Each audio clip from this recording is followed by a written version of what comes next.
Good morning, good evening, and good day. You're listening to Drama Buds, an anime podcast.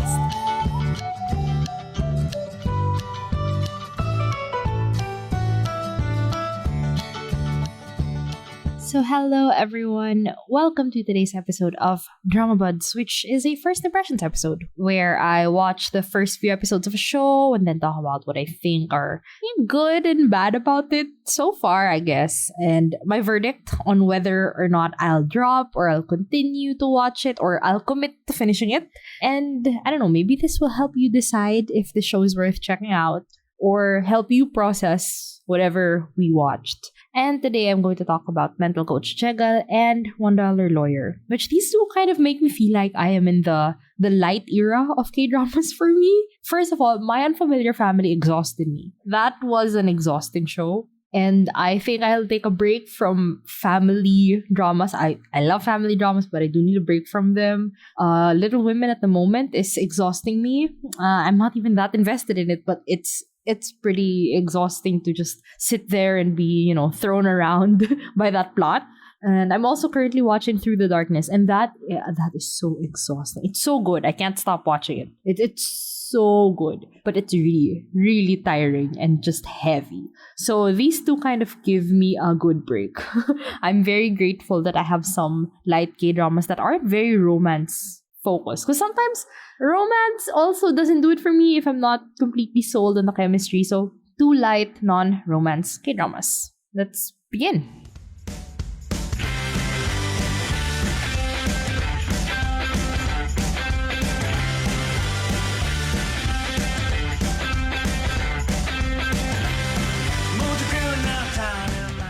So first we have Mental Coach Jegal. I've watched 8 episodes of this so far. This was written by the same writer as Special Labor Inspector Mr. Jo, which I have not heard of. I heard this is a Kim Dong-wook drama. And the same director as When My Love Blooms, which I also have not watched. And it stars Jung-woo, who I've seen in Reply 1994 and Mad for Each Other, and Liu Mi, who I've seen in 365 Repeat the Year and Squid Game. And she's also an Emmy winner now. Cool, good for her. It's about Jegal Gil, who is a former national athlete for the Taekwondo team. And he was physically abused in training and he was injured during a match. But after that, he refused to receive treatment and just, gave up on becoming an athlete.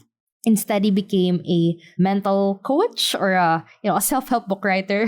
Mental coach is kind of like a counselor. And he's asked to help his old teammate's little sister, Chagaul, to get out of a slump since she's a short track speed skater who wants to be part of the national team. So first, the good things about the show. Number 1, I am a Jung-woo fan. I have seen him play these loud, chaotic, but ultimately very warm characters. This is the 3rd time I've watched him in that role, and I'm not sick of it. Okay, I don't know. I think it's his booming voice and just his general big brother feeling. I think the trash oppa image from Reply 1994 has stuck to me because I really just adore him. I don't know, but I'm a fan. What else is good about the show? It's a sports drama. And I think by default, I enjoy sports dramas.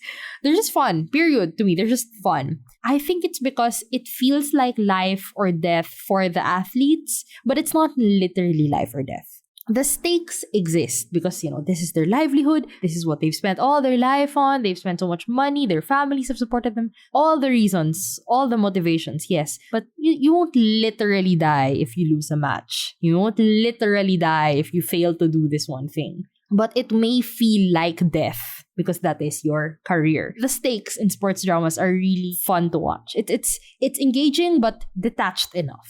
Also, I am genuinely invested in the athletes. We have Chagaul and her slump. She was a gold medalist before, but things just started to fall apart for her slowly. And then currently she just hates what she does. She hates the abuse that she, experiences from her coach. And she has no choice but to stick to this coach since this is the person who's been teaching her from the very beginning. And he's the national team's coach. So she has no choice. She has no choice, but she's stuck here and she has to put up with that abuse. And she genuinely doesn't want to do this anymore, but she needs to. And she pretends that she doesn't care. Just that kind of character who, thinks all her self-worth is in whether or not she's good at this one thing.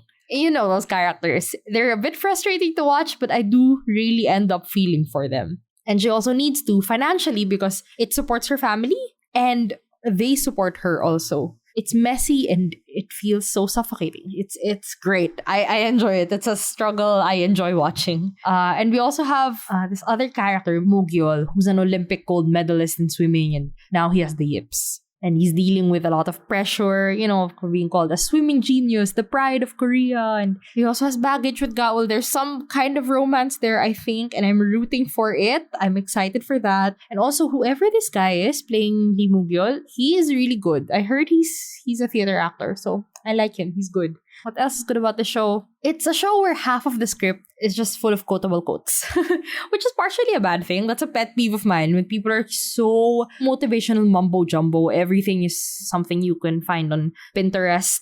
You get it. I'm not a fan of those scripts, but in this situation, Jegal is literally a self-help book writer. Okay, and he's a counselor. Wisdom can spew out of him like a fountain. It's fine. It makes sense. But that's a bit of a maybe not so good, not so bad point for me. The script in itself, like the dialogue.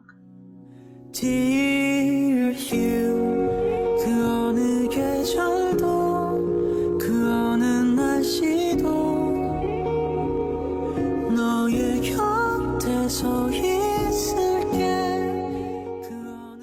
Now for the bad parts, kind of related to my previous point about all the quotable quotes and everything. The show is a little bit preachy, yeah, especially with the quotes and with Jegal being this Kim Sabu figure. So Kim Sabu is Dr. Kim in Dr. Romantic, where he feels like he's just above everyone. Like he knows everything. He's always right. He's always getting into people's business and telling them what to do and how to think. If you just listen to them when they say, this is what I want with my life, maybe that's valid. Maybe you're not the only one who knows what's right for them. But it's the whole point of the show. He's a mental coach, so he's kind of on a pedestal compared to everyone else. So that's a little frustrating, a little preachy. Personally, in episode 7 and 8, I started skipping scenes with this no medal club. So they're Jegal's friends, people who have quit their sports without winning any medals. So the no medal club. And sometimes it's people who just decided to quit. Sometimes it's people who got career-ending injuries and stuff. They do a lot of like heisty, goofy things. And at first it was amusing, and then it just became very unrealistic, and I was just not into it. So I skip a lot of the no medal club scenes.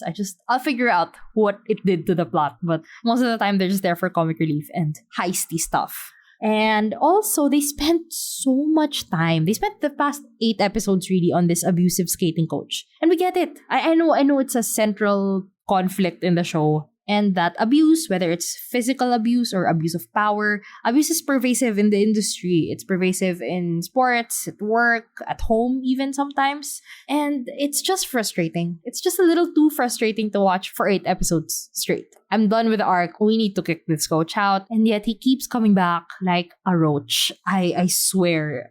But we'll see. We'll see what happens. What else is a bit frustrating? Gute Man, played by Kwon Yul. He's the third bill here.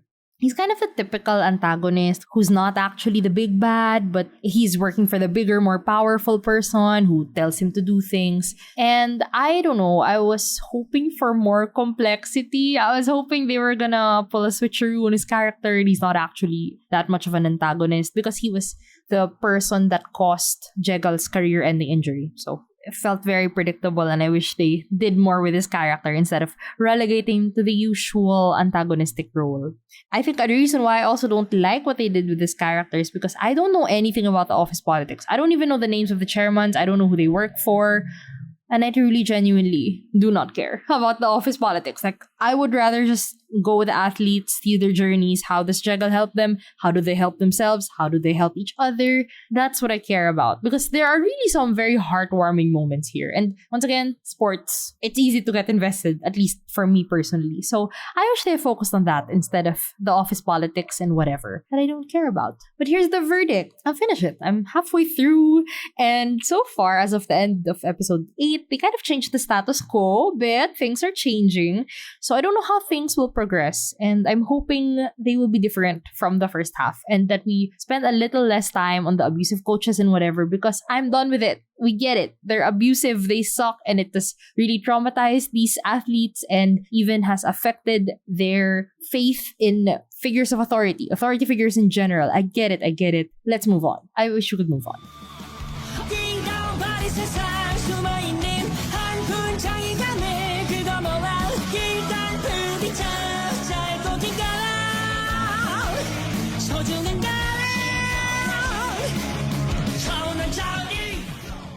Next up, we have $1 Lawyer. So far, I've watched the first 6 episodes. This has the same writer as Defendant and City Hunter. I've not watched either of those. And it's a rookie director. It stars Namgoong Min, who I've seen in Hot Stove League. I watched 7 episodes of Awaken. I stopped when they introduced the mutants.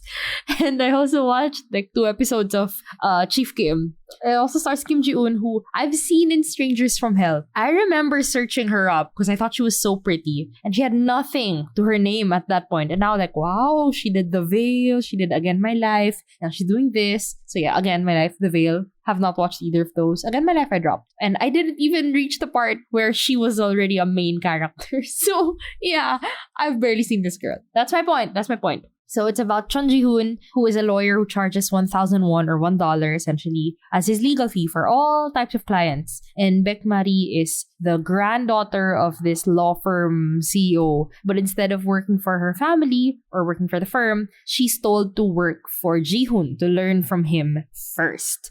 Now, what's good about the show, it is genuinely so funny. At least to me, who's not a fan really of Korean humor. It's a cultural thing. I guess their culture's sense of humor is not really for me, but I found it so funny. And it's the first time I have enjoyed a show about wacky-ish lawyers, or maybe any law show in general. It's been a while since Hyena. Okay, Hyena, I watched that in November 2020, my first year of Kdramas. It's been a while since I liked this specific brand of law dramas. And you know why? It's Namgoong Min. It's all Namgoong Min. Namgoong Min's charisma is unmatched and almost single-handedly carries the entire show. Like if others were like meh, but we still had Namgoong Min, great. I might still watch it just for him. But thank God that I like Kim Ji-eun as well. I think she is overacting the right amount. There is a necessary amount of overacting and exaggeration and all these weird facial expressions. That's okay. It fits the genre. This is slapstick comedy almost. And also, I love their trio dynamic. Them and Samu Jang, who's their office secretary. I love it. Just the cast chemistry is absolutely wonderful. Like I heard Namgoong Min recommended Kim Ji-eun to the PD, and this was after they worked together in The Veil like last year. I love their chemistry. Really, there's just the two of them acting together. It's not romantic chemistry. But if it went a romantic route, I would not at all be against that. I'm just saying. But so far, I just enjoy watching them in scenes together. Because Namgoong Min has had a very long career. He is really a songbird to her. And Kim Ji-eun has not had a lot of lead roles. But she's able to overact. I said she's able to exaggerate, she's able to try all these weird expressions and different deliveries of her lines because they're comfortable already with each other, and she knows that I can try things out, I can throw ideas and see what will stick, and my scene partner will respond to me, will help me make this scene better. The comfort of people who have worked together before, that's the kind of chemistry I'm talking about. And I think that's why it's really fun to watch their scenes together because they're both really pushing it. They're really exaggerating. They're having fun. I can feel that they're having fun with what they're doing. And I love watching it. Also, shout out to Choi Dae-hoon, one of my favorite supporting actors. He's here as So Min-hyuk, who's kind of a second lead in a way. He's pining over Mari. But it's portrayed in a comedic way, so it's not creepy, but he's pining over her, and he's so funny. You know, good actors should take more comedic roles. For example, Shin Ha-kyun in Unicorn right now, also absolutely killing it. So funny, because he can be funny, but if the character requires a little more emotion, a little more depth, they have a well of emotion, okay? They got this. Namgoong Min in episode 6, like, had to show this little itty bitty bit of emotion, and I just like, wait a minute, he's acting, he's doing the thing, he's acting. I love it, I adore it. And Choi Dae-hoon, I've seen him in what? Flower of Evil, Do You Like Brahms, Extraordinary Attorney Woo. I adore him. He has a Big Sang Best Supporting Actor nomination under his belt. Deserve. Oh, Beyond Evil, right, I watched him there. Great actor, I love him. What else? Okay, enough of the actors. Let's talk about the writing. Because surprisingly, it's not just the actors who are carrying this, but I'm pleasantly surprised by the writing of the show. Or the cases, at least. So their first official case highlighted how Ji-hoon is weird. He has very unorthodox ways, and Mari could not win against him with her by the book, prosecutor way of thinking. She had to learn from him. So that was a good setup for her joining his team. And then the second case showed how Mari is actually a really adaptable person. She's smart, she's competent, and she can adapt. She's not so rigid with her ways just because she's a princess who grew up rich and wanted to work for her big law firm family.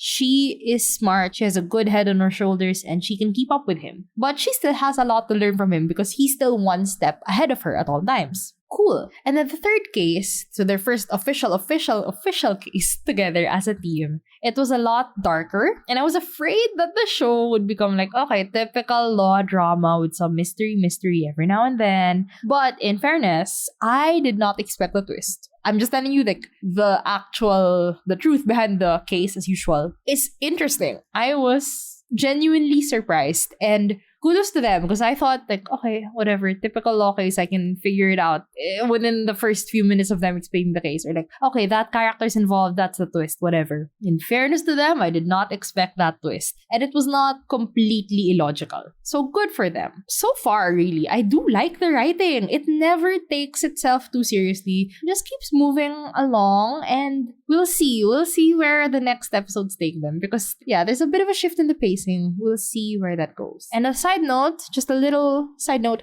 I love their outfits. Mari and Jihoon's suits, fabulous. I enjoyed so much. Once again, this really reminds you of Hyena. But yes, I love the outfits here, and also I love the score. The score of this show is really good. I can't describe it because I don't know anything about TV scores, but I feel it in my bones. It's wonderful. 날들이 없겠나 뭐 한 번쯤 슬픈 때가 없겠나 빗나가. Now on to the more negative aspects, I guess. Comedy will always be a hit or miss, right? For me personally, this is a hit because the cast super duper sells it. But I'm sure that won't apply to everyone. Some people will not find it funny. Some people will find it corny. Perfectly valid. Totally understood. Also, there are really, though, some bits that I guess dragged on for too long. Like, the scenes are too long.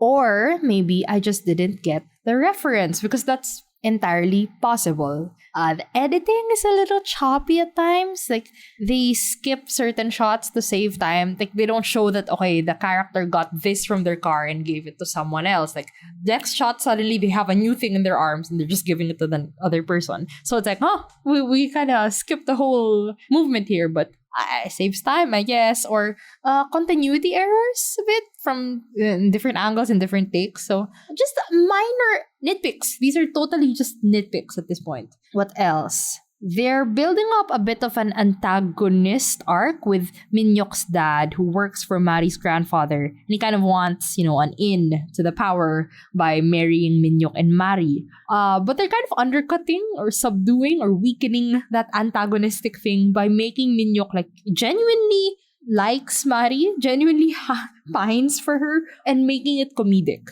Like, not making it sinister or portraying Minyok as also, power hungry like his father. So I hope that they don't really push through that antagonist thing and just keep it mostly light. They haven't built up to an arc yet, and we're in episode 6 out of 14. So I don't know what the conflict will be, because right now we are unearthing the flashbacks and the backstories and the secrets. We'll see. Speaking of backstories and secrets, half of episode 6 and probably all of episode 7 will be a flashback dump, right? Of Jihoon's whole past as a prosecutor. And I don't really mind that it's a flashback dump, but this means that Mari won't be as present in the next episode, and that's sad because I really do like Mari's character a lot. I do enjoy watching her. On the positive side, it will get all the mystery and secrets around Jihoon out of the way. In one go, no more secrets. And it's being told to Mari. So it's not like a random flashback that the characters still have to piece together. It's like, oh, she's learning about him already. So this will be information that's available to her after this whole flashback sequence. So, okay, fine. Let's get that out of the way. And it also is giving us screen time with Namgoong Min and Lee Chong-ah, who was his twin in Awaken. I thought it was going to be a love triangle, and then they made them twins, apparently. So now we get to see their chemistry, actually. Kinda good. I'm kinda interested. I don't know. I hope they don't fridge her. I hope they don't kill her off for his character development in the future. And that's how he ended up here, because the girl he loved died, as they always do. I hope they don't do that, but it sounds like, or it looks like that's what's going to happen, as it always does. We'll see. I'm gonna reserve my judgments until they actually do it. In which I'll be like, rolls eyes, let's move on. But the verdict is, yeah, I'll finish this. It's only 14 episodes. Surprisingly, it's killing it in ratings. It's doing so well. I enjoy the pacing of the show. I like the characters. I love the actors. I will choose to trust the writing so far. Then again, you know how K-dramas are always good in the first 6 episodes and then they slowly go down. We'll see. I'm hopeful, but we will see. 내게 줄 서, 나만 믿고 따라와 웃어. 이 거친 세상 속에 나 하나쯤 소리쳐 사로리라다. So yeah, that's it for me today. To spoil you a little bit on where these shows are in my current, 2022 K-dramas ranking, Mental Coach Jegal is like number 9. Okay, and that's honestly a little crazy. I really do enjoy it. I enjoyed it more in the first 4 episodes. It kind of slowed down a lot in the recent episodes. But hold on. Because I enjoy the mental health discussions and everything. And of all the sports dramas I've watched, it's less about either camaraderie or competition or about being the best or rising to the top, but really about their individual struggles as athletes and people who are on the verge of quitting, on the verge of losing everything. So obviously, even in sports dramas, I like it when things are sad. That's a me thing. And for $1 Lawyer, in my current ranking, it's number 5. Yo, it's only a little bit behind Business Proposal. Because in terms of having fun, same vibes as Business Proposal. That's how much fun I had while watching BP. So, kind of doing great in my rankings so far. We'll see. Those 14 episodes, anything could go wrong from here on out. But yeah, that's it for me today. I hope this helped you figure out if these are worth watching. I'd say yes, they are both worth watching, especially Mental Coach. It's very underrated right now. No one's watching it. It makes me sad. People should give it a chance. It's a sports drama about mental health. It's my thing. But yeah, really, that's it for me today. Thank you so much for listening, and I will see you soon. Thanks for tuning in.